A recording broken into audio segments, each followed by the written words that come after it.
Sports are us. Ladies and gentlemen, we're back. Special interview with the legend, the man who brought professional wrestling to Wisconsin, throughout maybe the Midwest, the legendary Mr. Albert Patterson. Pleased to meet you, Carl. All right, thank you, Mr. Patterson. Hey, this is going to be an in-depth interview with Mr. Patterson. We're going to take a break. Then later on, we're going to talk to Darnell Hatchett. Did I say it correct? Daryl Hatcher. Daryl Hatchett. I'm sorry. I got a brother-in-law named Daryl. He just corrected me behind the scenes. Daryl. I got a brother-in-law named Daryl. Mr. Hatchett's going to come on and talk about the legal legalities of professional wrestling in WWA. Mr. Patterson, let's start this off. A lot of questions to ask you. We're going to go into depth. If people don't know right now, Mr. Patterson was probably the only person to successfully sue the WWF or E at the time. Nobody else in history has done that. We're going to go into that later on, of course. Let's start with the history of the WWA. If I stand correct? Or Superstars of Wrestling, if I stand correct? Well, let's begin at the very beginning. UWA Superstars of Wrestling was the parent company at the time. And we started both companies. We started the WWA in 1969, and we started the UWA in 1974. When you say start, how and where did you start? I mean, because not everybody can do this. You know, I've had experience. I met you through when I had a wrestling federation, had a difficult time. You've helped me out a lot. How did Mr. Patterson start his wrestling federation? Well, I started my wrestling federation with Justy Fontaine in 1969 at the Eagles Club. He had, at the time, he had Fontaine Wrestling Enterprises, and he was running boxing. And when we met, he was interested in wrestling, putting on wrestling programs. And we got together. Matter of fact, I used to carry his mother around. She was in a wheelchair, so I used to carry her from the car to the car, and when she got ready to go shopping and so on and so on. So we started talking, and he knew I was a wrestler.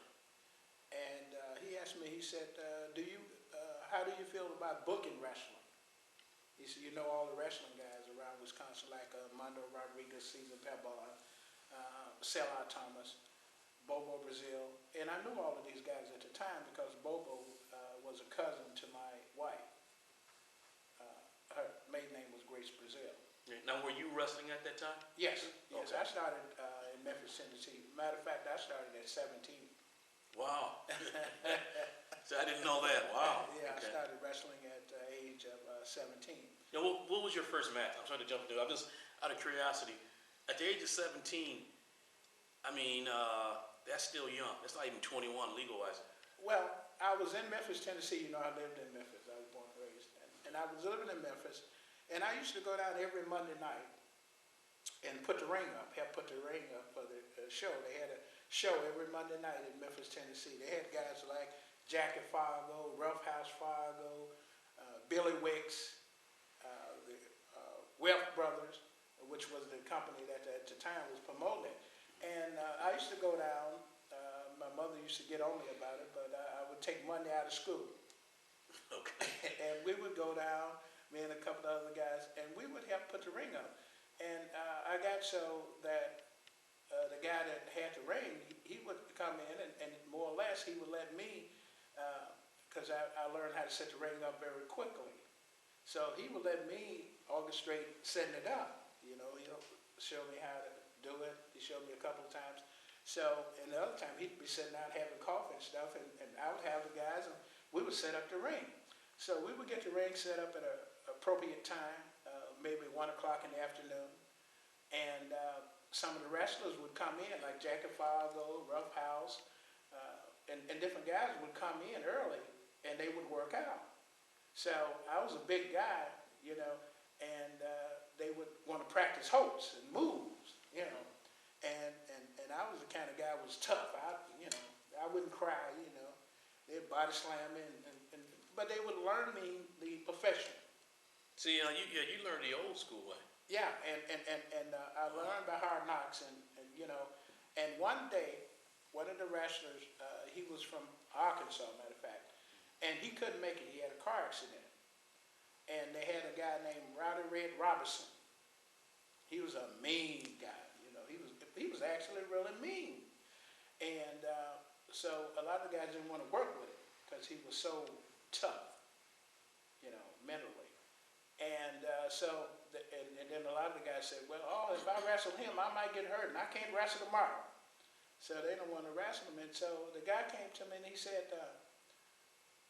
I got a 5-minute match. Do you want to do it? He said, I'll give you $50. And to me, at that particular time, $50 was a whole lot of money. Yeah. We're talking about in the early 60s. Yeah. So that was a whole lot of money to me. So I said, sure. You know, I said, I worked out with him. I said, sure. So I got in there, and the match went 5 minutes, exactly. He body slammed me and slowed me out of the ring, and so on and so on. And then he finally pinned me. And all the kids and everybody said, oh, you're a wrestler. So the hype from it was so good, you know. At the time, they called me Al Patterson. You know, later I became King Kong Patterson here in Wisconsin. But I got a chance to go around Mississippi, Arkansas, and all of these places with the guy, because the guy that owned the ring would go to all of these places. He would set the ring up in all the places for the Welch brothers. And so I got a chance to not only work a lot of the shows, the opening bouts and stuff like that, and then, you know, if somebody came, didn't come, that was up on the mask, then they put you up on the mask. So you would, just a worker. Well, actually, in the wrestling profession, they call you a jobber. Yeah, yeah. You know, and that's how I got my start. And I also learned how to produce a wrestling program. By being there and watching the promoter, you know, when the guys come in, mostly they know what matches, and a lot of times they had traveling companions. So the match would come in already preset for the promoter. You know, the promoter was the person that sold the tickets, got the arena, and those type things. Now, were you ever, what did you prefer to be, baby face or a heel? It didn't matter. When you start out, you're going to be whatever. You don't have a choice. Okay. What was your preference? My preference? Yeah. I always wanted to be a good guy, but good guys don't make a lot of money. See, I've heard that. So that's true, huh? Yeah. It's the bad guys that... The bad guys make all the money. Okay. And the baby, a lot of times the baby face get beat up all the time. Yeah, yeah. Wow. You know, but that's part of the business. And the more you learn, the better it is in professional wrestling. And a lot of the cases, the promoters, if they like you, they'll work you. You know, if they don't like you, then. But to make a long story short, Afro-Americans and the wrestling business was very difficult to get work. Because I remember the time that the black guys had to work against the black guys, you know, and they couldn't work against the white guys. But I was kind of lucky because I was in an area where when someone didn't show up, it didn't matter. They needed a body. They needed a match. No matter what, yeah. Yeah, and they wanted this match.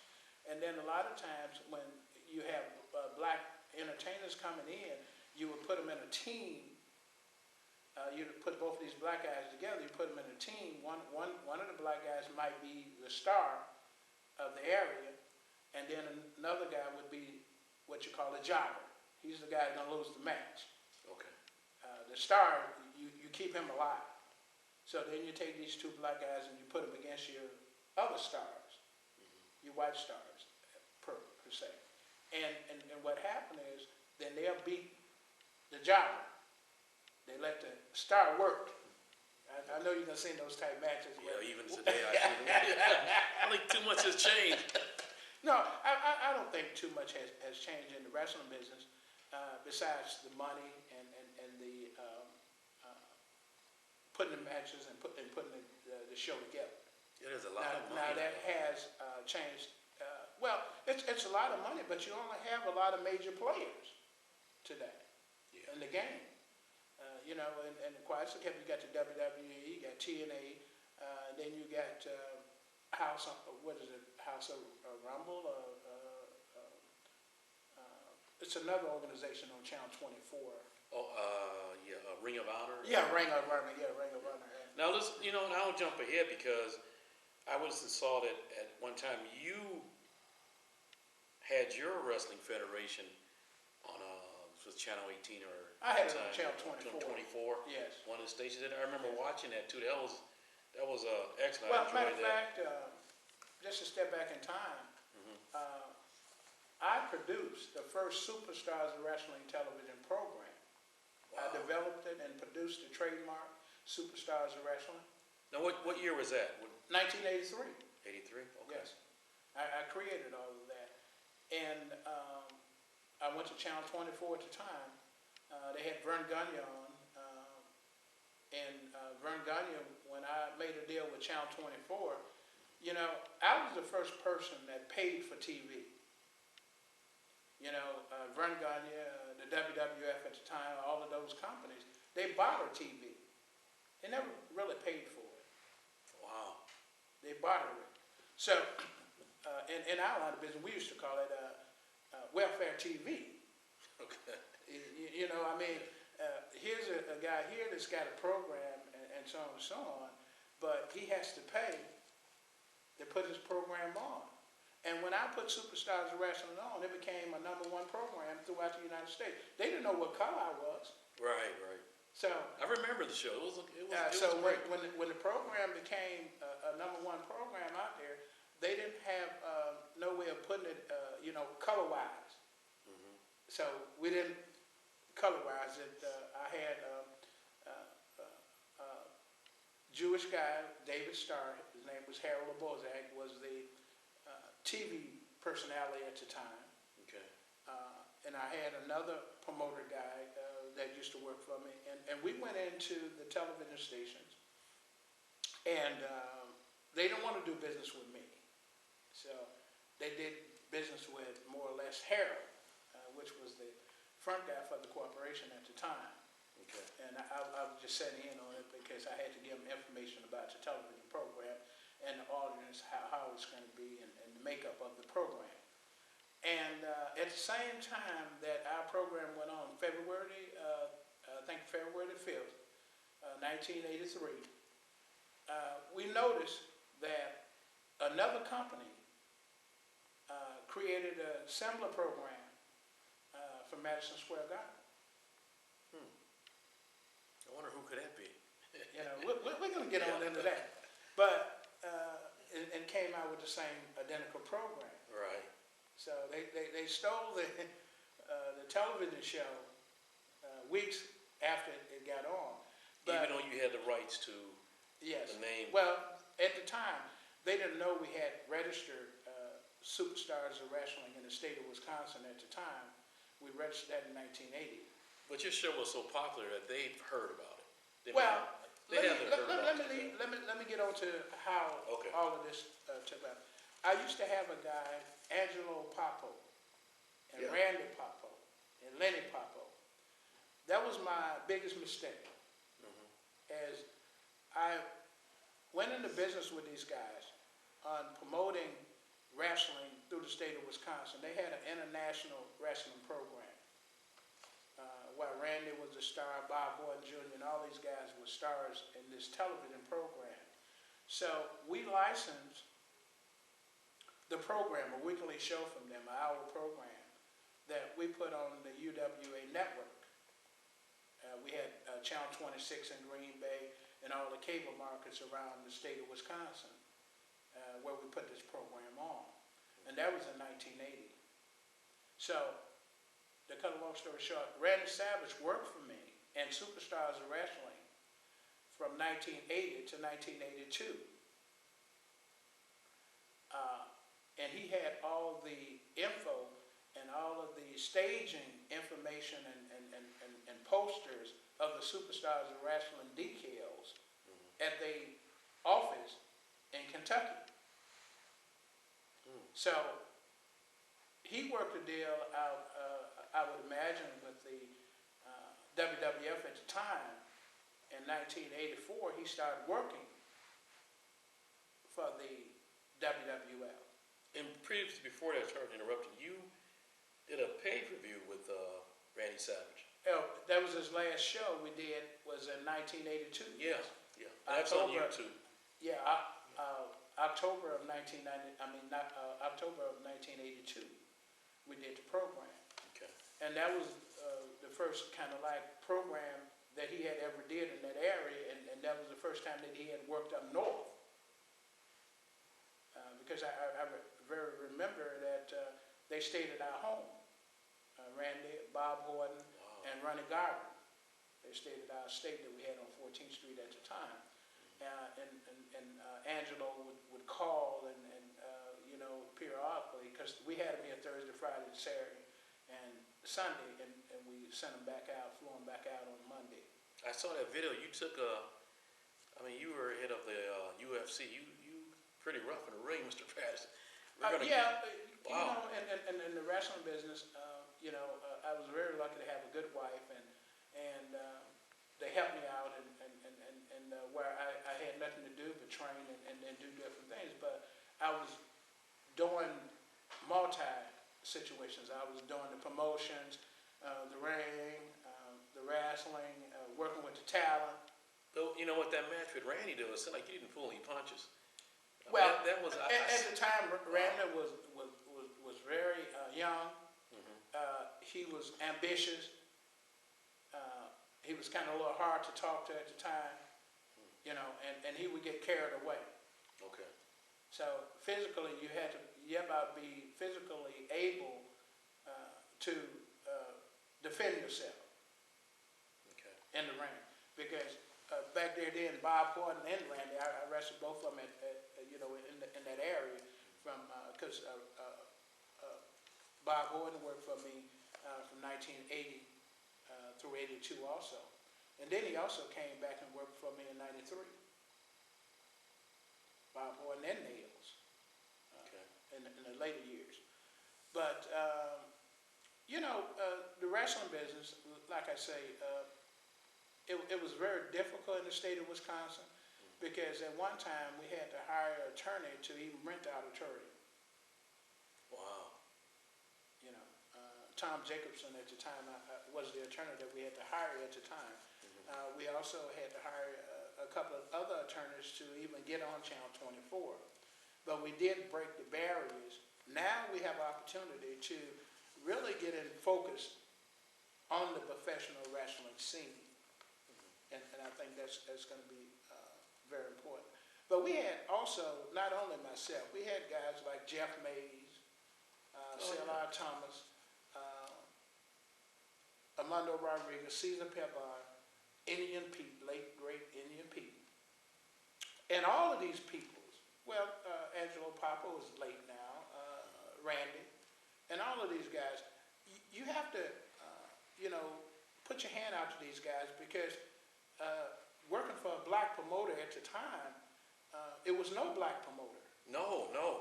So working with a, you know, and I can understand the reason that, you know, when Randy got his big break, that they carried the information over to WWF and so on and so on, the Superstars information, and it helped them along. You know, I know it did. But I didn't think that they was going to come out with the program, and then I seen him months later at the airport. He acted like he didn't know me. Wow. You know, and I walked up to him and I said, Randy, I said, I gave you your first break.